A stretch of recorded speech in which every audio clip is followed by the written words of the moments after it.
একজন member of European parliament, উনি এসেছিলেন কলন করতে।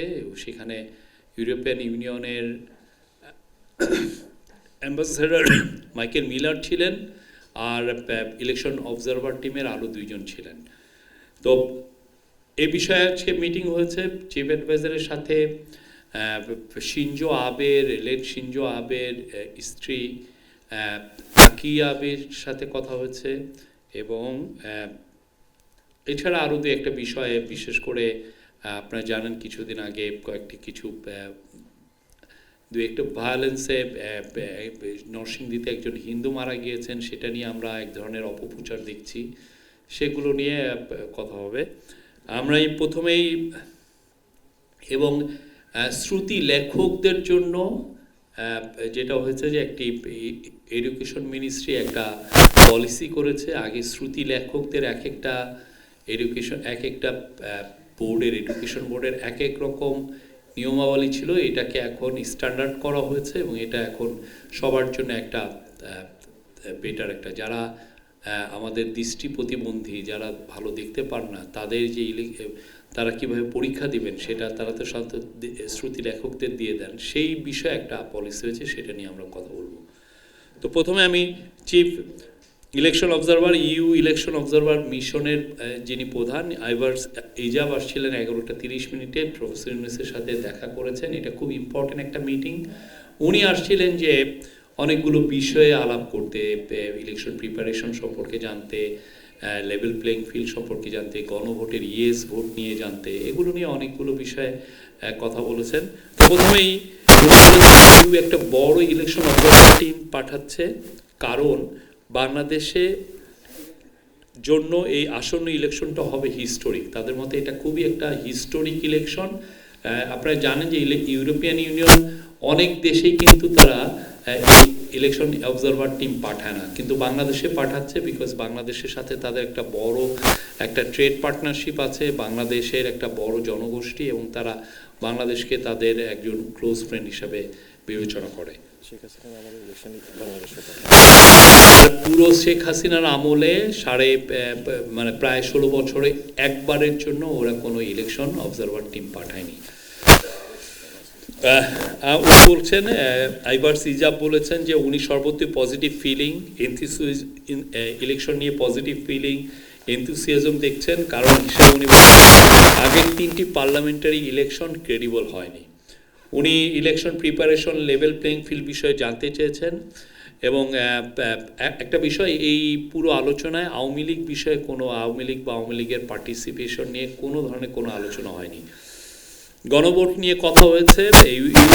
বলেছেন ইউএস ভোট খুবই ইম্পর্টেন্ট। ইউরোপিয়ান ইউনিয়নের যিনি অ্যাম্বাসেডর, উনি বলেছেন যে ইউএস ভোটটা খুবই ইম্পর্টেন্ট, কারণ এর মাধ্যমে খুবই ইম্পর্টেন্ট এবং প্রয়োজনীয় রিফর্ম এজেন্ডা বাস্তবায়ন হবে।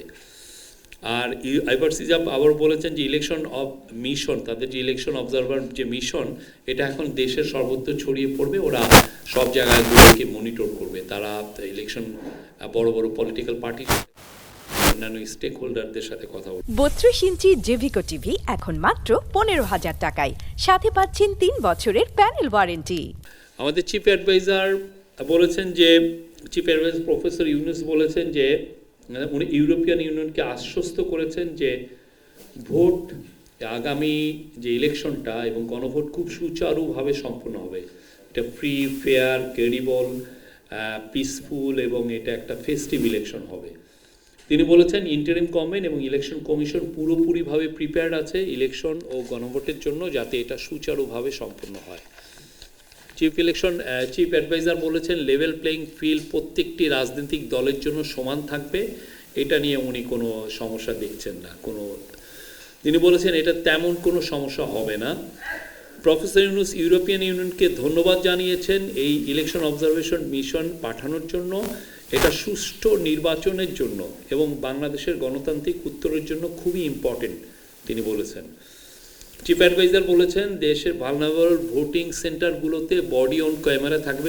আপনারা জানেন সিকিউরিটি ফোর্সের কাছে বডি অন মানে বডিতে লাগানো থাকবে ক্যামেরা, ওইটা দিয়ে মনিটর করা যাবে যে কোথাও কোনো ট্রাবল হচ্ছে কিনা, কোনো ধরনের কোনো ল অ্যান্ড অর্ডার সিচুয়েশন কোথাও ডিটোরিয়েট হচ্ছে কিনা, এবং এটা একটা সেন্ট্রালি একটা অ্যাপের মাধ্যমে যুক্ত থাকবে, ফলে সেন্ট্রালি উপজেলা, জেলা, ডিভিশন এবং একদম ঢাকার থেকেই খুব সহজে মনিটর করা যাবে কোথায় কি হচ্ছে। সব সেন্টারে সিসিটিভি থাকবে, এর ফলে খুব দ্রুত ট্রাবল মেকারসদের আইডেন্টিফাই করা যাবে, এবং সাথে সাথে আপনি জানেন যে মিলিটারি থাকবে স্ট্রাইকিং ফোর্স হিসাবে, র্যাপিড রেসপন্স স্ট্রাইকিং ফোর্স হিসাবে থাকবে, তারা তখনই র্যাপিড রেসপন্স করতে পারবেন। আর ইয়েস ভোটের বিষয়ে চিফ অ্যাডভাইজার বলেছেন যে ইন্টিরিম গভর্নমেন্ট ইয়েস ভোটের জন্য ক্যাম্পেইন করবে এবং করছে, এবং এর বিষয়ে অ্যাওয়ারনেস বিল্ড আপ করবে। এ বিষয়ে ইন্টারিম গভর্নমেন্ট লিগাল ওপিনিয়ন নিয়েছিল, এবং এই টপ লিগাল এক্সপার্টরা বলেছেন যে ইন্টারিম গভর্নমেন্ট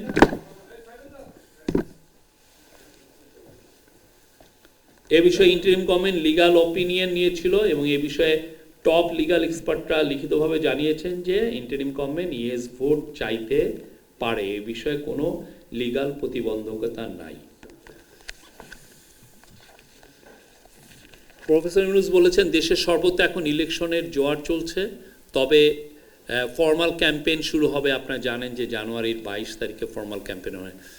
আর উনি বলেছেন ইউএর অবজারভার প্রেরণ হচ্ছে বাংলাদেশের ইলেকশনের জন্য একটা বড় এন্ডোর্সমেন্ট, এবং এটা বাংলাদেশের আমি একটু আগেই বলেছি একটা ডেমোক্রেটিক উত্তরণের জন্য খুবই প্রয়োজনীয়। ইলেকশনের জন্য উনি বলেছেন যে মেজর চ্যালেঞ্জ হচ্ছে সোশ্যাল মিডিয়া থেকে যেই ধরনের সোশ্যাল মিডিয়া ব্যবহার করে আপনারা জানেন যে খুব ম্যাসিভ মিসইনফরমেশন, ডিসইনফরমেশন ছড়ানো হচ্ছে, এবং এখানে এইটা দিয়ে অনেক ক্ষেত্রে ভায়োলেন্স ইনস্টিগেট করা হচ্ছে। তাছাড়া পতিত স্বৈরাচারের লোকেরা ইলেকশন ডিসরাপ্ট করার চেষ্টা করবে, তবে সিকিউরিটি ফোর্সেস পুরোপুরি রেডি থাকবে যে কোনো চ্যালেঞ্জ ফেস করার জন্য, তারা অলরেডি রেডি আছে।